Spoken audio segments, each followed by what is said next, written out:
آپ نے بھی ہر وہ تکلیف برداشت کی جو دوسرے کر رہے تھے، پتے کھا کر گزارا کیا۔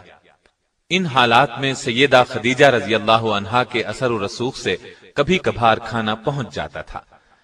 آخر کار قریش کے آپس کے اختلاف کی وجہ سے 3 سال بعد 10 نبوی میں اس مصیبت کا خاتمہ ہوا، یعنی ہجرت سے 3 سال پہلے وہاں سے نکلے۔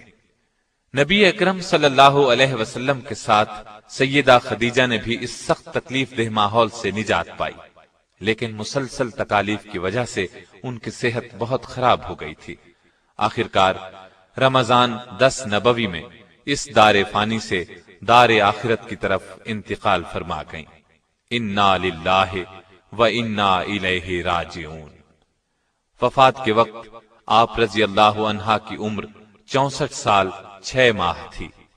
اس وقت تک شریعت میں نماز جنازہ کا حکم نہیں تھا، اس لیے آپ رضی اللہ عنہا کو اسی طرح دفن کر دیا گیا۔ رسول اللہ صلی اللہ علیہ وسلم خود ان کی قبر میں اترے اور سب سے زیادہ غمگسار بیوی کو قبر کی آغوش میں رکھا۔ آپ رضی اللہ عنہا کی قبر جنت المعلا میں ہے۔ آپ کی وفات کے سال کو عام الحزن قرار دیا گیا۔ بخاری اور مسلم کی ایک حدیث ہے کہ ایک مرتبہ جبریل علیہ السلام نے نبی علیہ السلام سے عرض کیا، سیدہ خدیجہ رضی اللہ عنہا آپ کے پاس برتن میں کھانے کی کوئی چیز لا رہی ہیں، جب وہ آئیں تو انہیں اللہ تعالیٰ کا اور میرا سلام کہہ دیجیے گا۔ نسائی کی ایک روایت کے الفاظ یوں ہیں، جبریل بارگاہ نبوت میں حاضر ہوئے اور کہا، حق تعالی شانہ سیدہ خدیجہ کو سلام کہتے ہیں۔ سیدہ نے یہ سن کر فرمایا کہ حق تعالی خود سلام یعنی سراپا سلامتی ہے، اور جبریل پر بھی سلامتی ہو، اور آپ صلی اللہ علیہ وسلم پر بھی سلام اور اللہ کی رحمت ہو۔ سیدہ خدیجہ کی ایک اور بڑی فضیلت یہ ہے کہ ان کی زندگی میں رسول اللہ نے کوئی دوسری شادی نہیں کی۔ معلوم ہوا آپ ان سے بہت محبت کرتے تھے۔ بخاری اور مسلم کی روایات کے مطابق آپ نے انہیں جنت میں ایسے محل کی بشارت دی جو موتی کا ہوگا، بلکہ مسند احمد میں روایت ہے کہ رسول اللہ صلی اللہ علیہ وسلم نے فرمایا، مجھے حکم دیا گیا ہے کہ میں خدیجہ کو جنت میں ایک ایسے محل کی بشارت دوں جو موتیوں سے بنا ہوا ہوگا، جس میں شور و غل اور محنت و مشقت نہیں ہوگی۔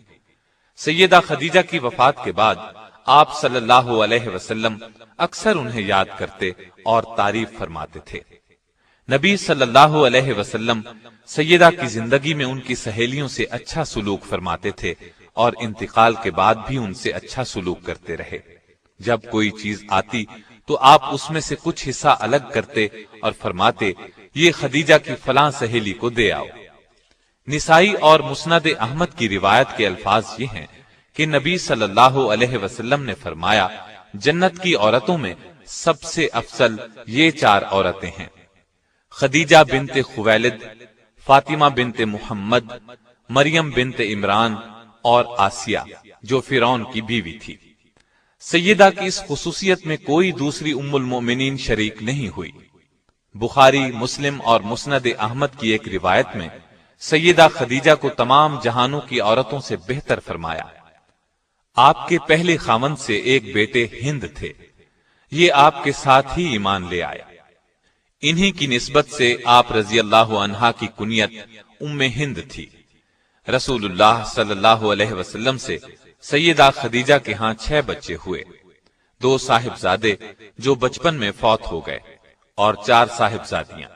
ان کی تفصیل یہ ہے، قاسم رسول اللہ صلی اللہ علیہ وسلم کے سب سے بڑے صاحبزادے تھے، انہی کے نام پر آپ کی کنیت ابو القاسم تھی۔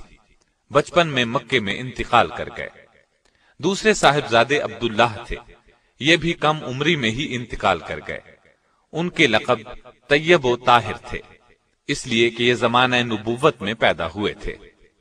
سیدہ زینب رضی اللہ عنہا، یہ رسول اللہ صلی اللہ علیہ وسلم کی سب سے بڑی صاحبزادی تھی، اور دوسری صاحبزادیاں سیدہ رقیہ رضی اللہ عنہا، سیدہ ام کلثوم رضی اللہ عنہا اور سیدہ فاطمہ رضی اللہ عنہا ہیں۔